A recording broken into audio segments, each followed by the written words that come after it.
Ay. Ikaw ang gusto kong bumangka sa isyong ito dahil ikaw yung mismong lantaran, harapan na nakarinig sa prediksyon ni Mamo na Tungkol kay Alden at kay Catherine na ang relasyon daw nila sa ngayon ay wala pang mapupuntahan. Gusta ang Alden. Meron bang posibleng maging relasyon ng dalawa?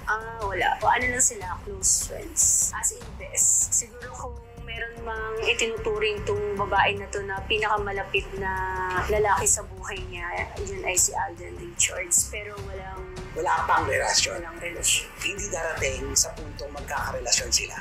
Hindi. Bakit? May ibang lalaking may involved sa babae. And yung relasyon talaga nila as in, close lang sila. Hanggang dun lang. walang pupuntahan. Walang pupuntahan. Alam mo, nalungkot ako doon kasi Lalo naman ako nung mapanood ko. Katin kasi ako, di ba? Alam mo naman, napaka-vocal ko para kay Katin. Kaya iniisip ko, anong nakita ni Mamo? Bakit wala pa? Siguro dahil sa maaga pa. Pero ang prediction. basihan niya, Baraha. Oo nga eh. Baraha. Ito ang lumabas, sabi Sa niya. Baraha. Ito ang lumabas sa Baraha. Oo. Kasi Walang kung kahinat na. Walang kainat na. May ganun. Walang Ako kahinat na. nakakalungkot naman yan, ang balita na yan. Parang hindi ako papayag. Ayan.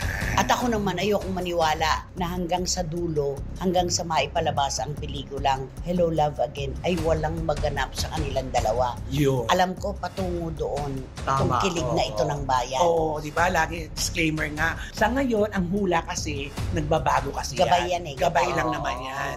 Ngayon, nasa kanila naman yan. Kung talagang meron silang nararamdaman sa isa't isa, pwede naman maging sila. Pero kasi, alam mo, Romel, ang dami na apektuhan nung hula ni Mamo Oo. ngayon. Masyado akong nakatanggap ng mga, yung iba nga negatibo pa eh. nalulungkot. Sino raw si Mamo para pangunahan itong napipintong relasyon ni Alden at saka ni Catherine. Pero ito po paulit-ulit namang sinasabi ni Mamo, maging si Romel, gabay lamang po ito at maaari pa po itong magbago. Yung sa ngayon po, ang kanyang tiningnan sa kanyang mga baraha Tama. na wala pa pong kahihinatnan talaga. Diba? Yes. Kailangan may maganap. Oo. At saka, isang buwan po sila doon. Kaya antayin po natin. Diyos ko, sa isang linggo lang nga, ang dami nang naganap. Isang oras lang nga, di ba? Ang dami nagaganap. Yung pa ba, Isang buwan pa? Correct. At sabi nga natin, kapag laging magkasama, merong nadidevelop na pag-ano yan. Ay, oo. Diba? Sa correct. kanila yung pagtatangi sa isa't isa. Oo, yung araw-araw kayo mag-asama. Lalo na ngayon, di ba?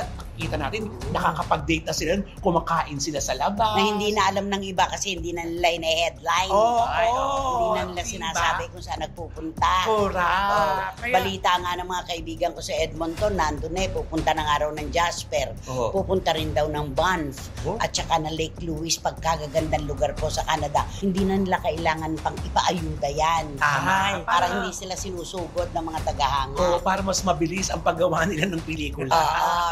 Totoo yan. At ako, sa nakikita ko, sabi pa nung isa, nako, sinisira ng manghuhulang ito ang promo ng Hello Love Again. Hindi po, wala pong ganun. Wala pong ganung intention si Mamo na sirain.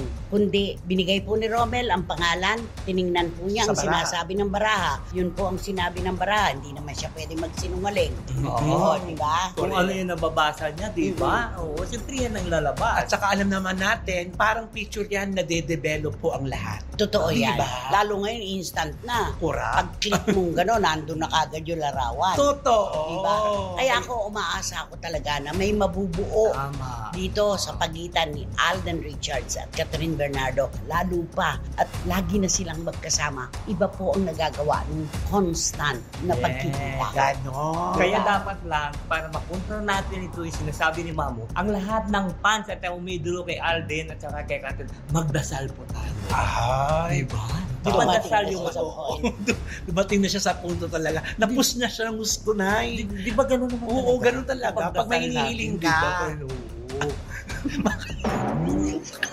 Oo na, sige na, pwede naman yun eh. Talaga naman ang panalangin ng pinakamabisa sa Ay, lahat. oo. Diba?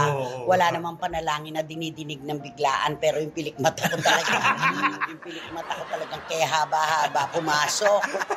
O, sa dasal ni Wendell. Parang kumukontra yung pilik mata ko. Okay. Pero wag ho tayong mawala ng pag-asa kasi ang sabi nga nila, habang buhay, may pag-asa. Ninyo. Kaya wag po tayong mawala ng lakas ng loob na ipagpatuloy ang ating paghanga sa Kathden. Kasi malay po natin bukas makalawa mabigla tayo. Heto na pala. Yes. At kapag bumalik ulit si Wow. Romel kay Mamo, makikita ni Mamo sa baraha niya, nagbago. Ay, oh. Yo. Heto na. Ang sabi ng baraha, meron na. Oh. Yun na. Yes. O, kantahan mo ang Kathden. Ay, di kakantaan ko sila ng You by my side, and see I put you. O lumang